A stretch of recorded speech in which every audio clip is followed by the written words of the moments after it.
to start off making this beautiful planner, we've got to open our insert. This is an A6 rings, Annie Plans Printables, and See Amy Draw collab. And the reason I picked A6 rings is if you think about it, we're binding a planner, and it's basically the same concept as rings. So I need that extra space in the middle.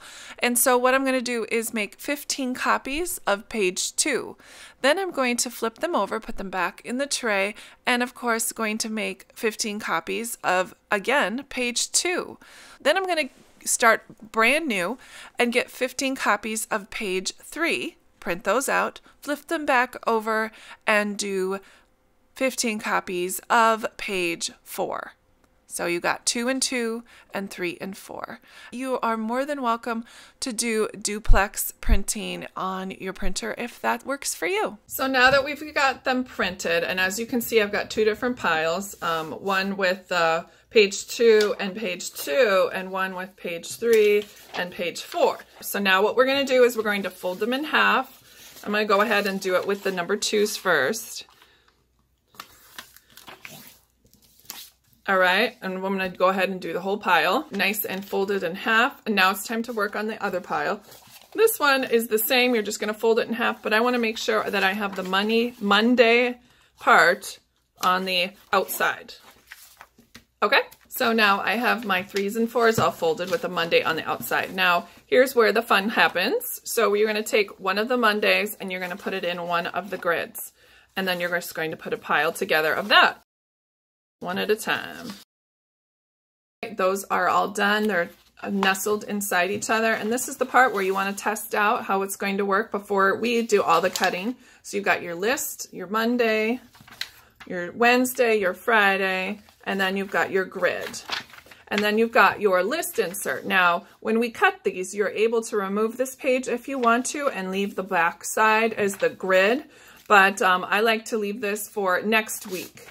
So what we're going to do is we're going to cut and make sure that all the corners are pretty much lined up. And there's a reason why you don't fold the 2 pages together instead of the nestling part, is because with the fold, they don't line up very easily and they don't line up well. So this is the technique that I've learned when I did my test runs. Now what you're going to do is you're going to cut along the guidelines here. And I love using my rotary cutter.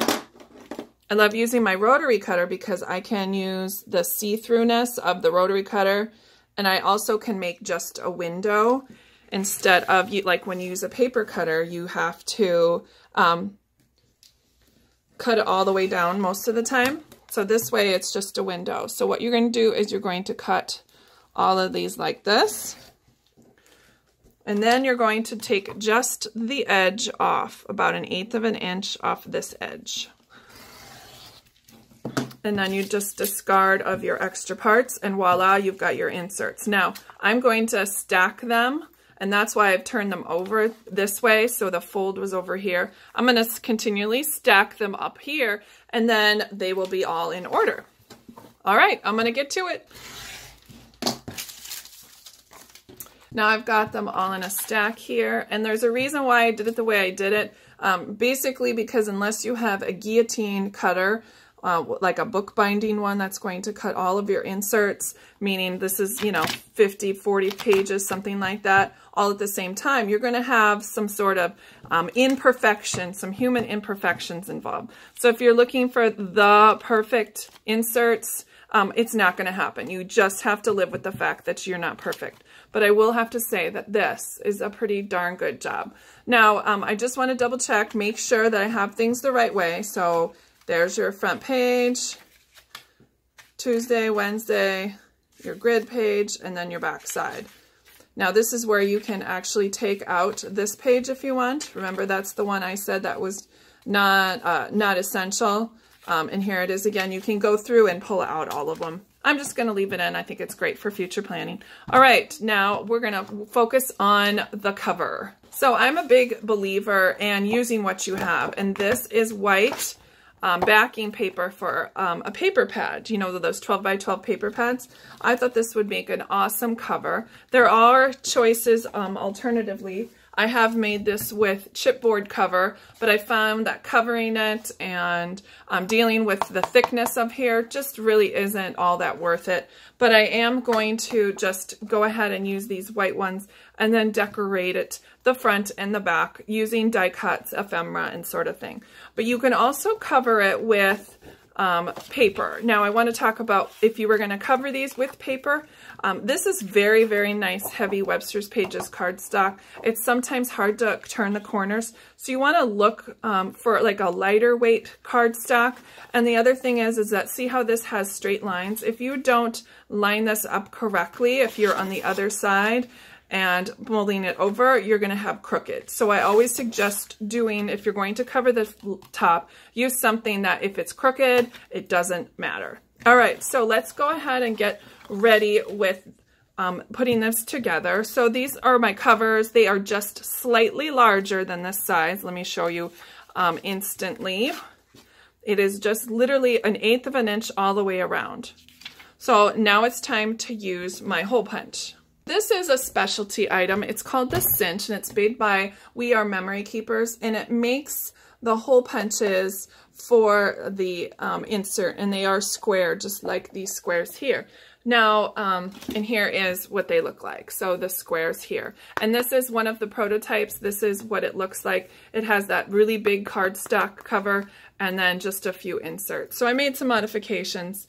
It looks fine, it works fine, but I think this is a better way to go. But they also come with these cinches. This is the actual binding thing that goes around the edges to bind it. So that's what this looks like. And this is a 3/4 inch one, and it's called the Cinch, and you can order them on Amazon too. I have some left over, so I'm just going to use this one. And this is where the fun begins. You want to make sure that you're following the directions properly on the cinch, and then we can assemble it and put it together. Heidi Swap has a great YouTube video on how to use this online. I'll link that below so you can get an idea. But it's just literally taking 15 sheets of paper and punching them. Isn't that machine slick? Now I have all of my holes and you can see right through them. They line up perfectly. And if you don't have one of these cinches, you can certainly take all of your parts to a local copy center and they will, for a nominal charge, punch it and spiral bound it for you. I just found that I was doing this quite often, so it was nice to have the tools at home. But it really will cost you less than $5 American if you wanted to do it that way. So now let's assemble the cover and the pages. Both of the covers together and put them on here. And then you're going to put it in here so the front cover is facing down. And now how slick is that? And so you pick this whole thing up and we're going to now cinch it using the binder down here. You want to make sure you have your setting at the right dimension is here. So I said it was 3/4 of an inch and that's what we're going to use. So I'm going to make sure that it's all lined up and the back of the coils go straight against the back wall.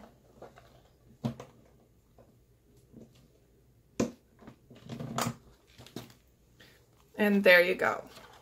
Now I have my planner all set up with the front cover, the list, the Monday, Tuesday, Wednesday, Thursday, Friday, the grid sheets, and next week. All right, now it's time to decorate the cover.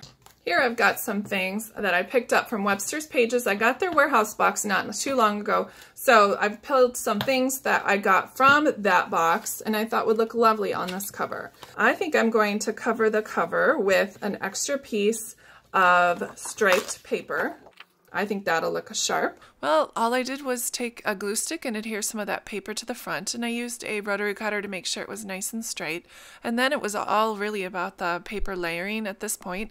Used a sticky note as a base, and then of course add some paper layers on top of it, some 2x2 cut aparts that I left together. And I really like this floret, but I wanted it in parts and pieces, so I did that on the upper and the bottom corners, and then just added some stickers for some flair.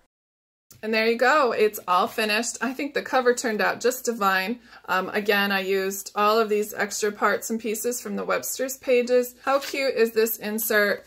And I love the fact that it lays flat right on my desk. All right, everyone, Take care. Thanks for watching, and I hope you enjoy your brand new night, 2019.